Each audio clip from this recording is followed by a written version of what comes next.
Hey guys, how's it going? Matthew G here, aka AbNormal. They say why he's so competitive, man, cause these angels off their messages. It's like I need a sedative to feel relevant. Instead of facing elephants, you leave the room a counterfeit. A little bit about myself. I am 30 years old. I am living currently in Toronto, Ontario. I'm from a small town east of here, about 1,500 people population.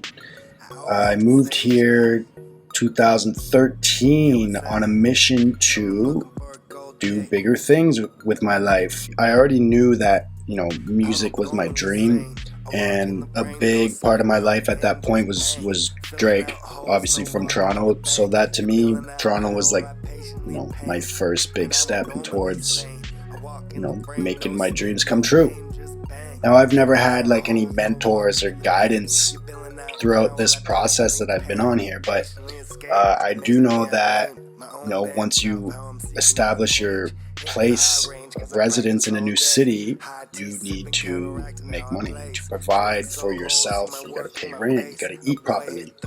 I started out serving tables here in Toronto, and the hours that I was working did not fit with being productive in terms of growth, right? So that was the next step for me, was like, what am I going to do to allow myself to, first of all, make music, listen to music, make a decent living, and allow myself to have time for my family and for work and for what I love to do.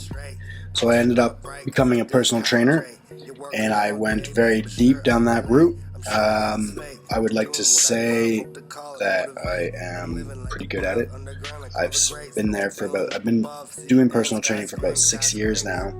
So let's just say I put my time in. I still do that. That's how I make my money to, provide for everything that I do have right now.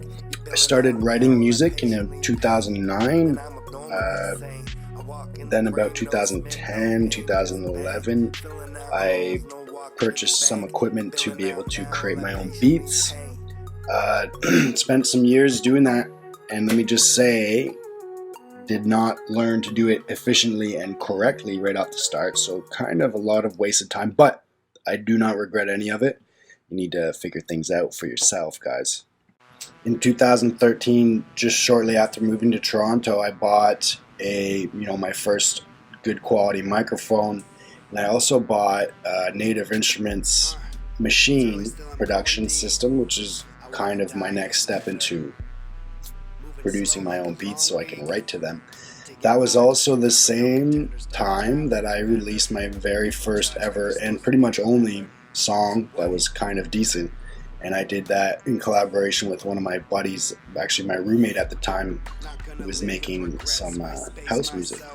I believe 2014 to 2015 I was still writing. I was still working on some stuff, but at the same time I was very 2 feet into my fitness career that was just starting, and had some pretty big ambitions in there as well. So I don't remember when music started to kind of fade away for me, but I definitely put it on hold 2014, 2015 till just recently, the start of 2019, basically just getting back into it now. I am very grateful I have not given up on my overall dream. At one point I remember I almost wanted to start selling my equipment because I wasn't using it anymore. Thank you that I did not. Now my path so far has gotten me to where I am today, which is kind of putting together my first ever mixtape, doing that all myself, all the production, all the work. It's not perfect, but that's okay, because the point is to show what my potential is, and that's okay if you don't like it. Just like it instead. I am so much more, and if I put my mind to it,